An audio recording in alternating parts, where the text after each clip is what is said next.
ईश्वरको नाममा सबैलाई जय मसी हुन्छ। म आशा गर्छु हजुर सबैजना आरामै हुनुहुन्छ होला भनेर। आउनुहोस् म बाइबलको यो पहिलो पुस्तक उत्पत्ति 1 अध्यायको 1 देखि म पाठ गर्नेछु। यी वचनलाई म अध्ययन गर्नेछु। अनि यसमा शीर्षकमा लेखेको छ सृष्टिको वर्णन परमेश्वरले कसरी गर्नुभएको छ भन्ने कुरा चाहिँ नि यो वचनद्वारा चाहिँ हामी हेर्नेछौँ, सिक्नेछौँ। 1 मा यस्तो लेखेको छ, आदिमा परमेश्वरले आकाश मण्डल र पृथ्वी सृष्टि गर्नुभयो।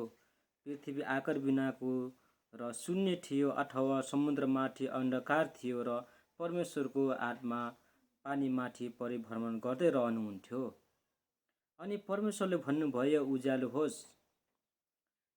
तब उज्यालो भयो र परमेश्वरले उज्यालोलाई हेर्नुभयो, त्यो असल थियो। उहाँले उज्यालो र अँध्यारोलाई अलग अलग गर्नुभयो। परमेश्वरले उज्यालोलाई दिन र अँध्यारोलाई रात भन्नुभयो। साँझ पर्यो र बिहान भयो, पहिलो दिन। अनि परमेश्वरले भन्नुभयो, पानीका बीचमा एक क्षेत्र होस् र त्यसले पानीलाई 2 भाग गरोस्। परमेश्वरले सो बनाएर क्षेत्रमुनि र माथिको पानीलाई अलग अलग गर्नुभयो। तब त्यस्तै भइहाल्यो। परमेश्वरले यस अन्तरिक्षलाई आकाश भन्नुभयो। साँझ परेर बिहान भयो, दोस्रो दिन। अनि परमेश्वरले भन्नुभयो, आकाश मुनि भएको पानी एक ठाउँमा जम्मा होस् र उबानो भूमि देखा परोस्। तब त्यस्तै भइहाल्यो। परमेश्वरले उबानो भूमिलाई पृथ्वी भन्नुभयो र जम्मा भएको पानीलाई समुद्र भन्नुभयो। अनि परमेश्वरले हेर्नुभयो, त्यो असल थियो। अनि परमेश्वरले भन्नुभयो, भूमिले वनस्पति बिउ हुने बोट बिरुवाहरू र आफ्नो किसिमको बिउ हुने फल फल्ने वृक्षहरू पृथ्वीमा उमारोस्। तब त्यस्तै भइहाल्यो। भूमिले वनस्पति बिउ हुने बोटहरू र आफ्ना किसिमको बिउ हुने फल फल्ने वृक्षहरू उमार्यो। अनि परमेश्वरले हेर्नुभयो, त्यो असल थियो।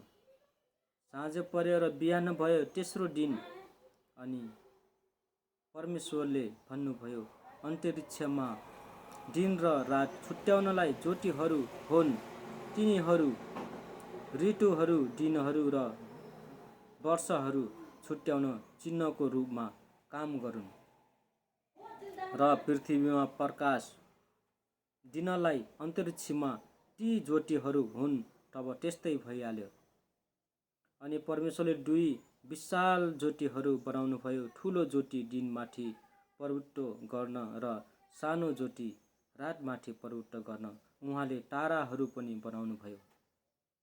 अनि परमेश्वरले पृथ्वीमा प्रकाश दिनलाई दिन र रातमाथि प्रभुत्व गर्न अनि उज्यालो र अँध्यारोलाई अलग अलग गर्नलाई ती आकाशमा राख्नुभयो। अनि परमेश्वरले हेर्नुभयो, त्यो असल थियो।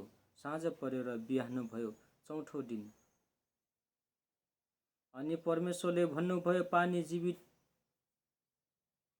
प्राणीहरूले प्रशस्त गरी भरिउन् र पन्छीहरू चाहिँ पृथ्वीमाथि आकाशमा उडुन्। यसैले समुद्रका विशाल जलचरहरू पानीहरूमा भरिएर चहलहल गर्न किसिम किसिमका सबै जीवित प्राणीहरू र जात जातका पखेटा भएका सबै पन्छीहरू परमेश्वरले सृष्टि गर्नुभयो। अनि परमेश्वरले हेर्नुभयो, त्यो असल थियो। अनि परमेश्वरले तिनीहरूलाई यसो भनेर आशिष दिनुभयो, फल्दै फुल्दै वृद्धि हुँदै र समुद्रमा भरिँदै जाऊ। अनि पन्छीहरूको पनि पृथ्वीमा वृद्धि हुँदै जाओस्। अनि साँझ परेर बिहान भयो, पाँचौँ दिन।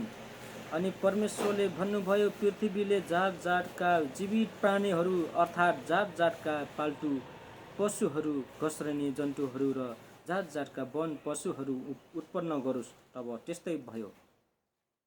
परमेश्वरले पृथ्वीका जात जातका वन पशुहरू, जात जातका पाल्तु पशुहरू र जमिनमा घस्रिने जात जातका जन्तुहरू बनाउनुभयो। अनि परमेश्वरले हेर्नुभयो, त्यो असल थियो। अनि परमेश्वरले भन्नुभयो, मानिसलाई आफ्नै स्वरूपमा आफ्नै प्रतिरूपमा बनाऊ। तिनीहरूले समुद्रका माछाहरू, आकाशका पन्छीहरू, पाल्तु पशुहरू र जमिनमा चलहल गर्ने सबै जन्तुहरूमाथि अधिकार गरून्। यसै कारण परमेश्वरले मानिसलाई आफ्नै स्वरूपमा सृष्टि गर्नुभयो। परमेश्वरकै प्रतिरूपमा उहाँले तिनलाई सृष्टि गर्नुभयो। नर र नारी नै गरी उहाँले तिनीहरूलाई सृष्टि गर्नुभयो। परमेश्वरले तिनीहरूलाई आशिष दिनुभयो र तिनीहरूलाई भन्नुभयो, फल्दै फुल्दै वृद्धि हुँदै पृथ्वीमा भरिँदै र त्यसलाई आफ्नो वशमा पार्दै जाऊ।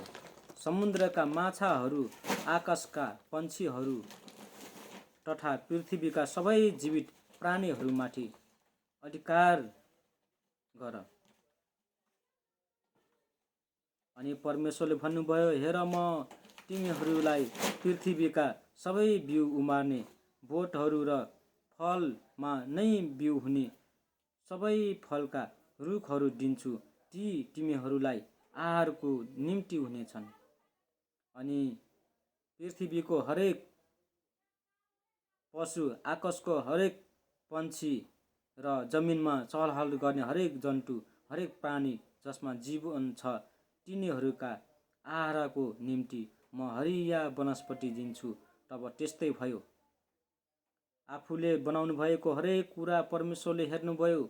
वास्तवमा त्यो साह्रै राम्रो थियो। अनि साँझ परेर बिहान भयो, 6औं दिन।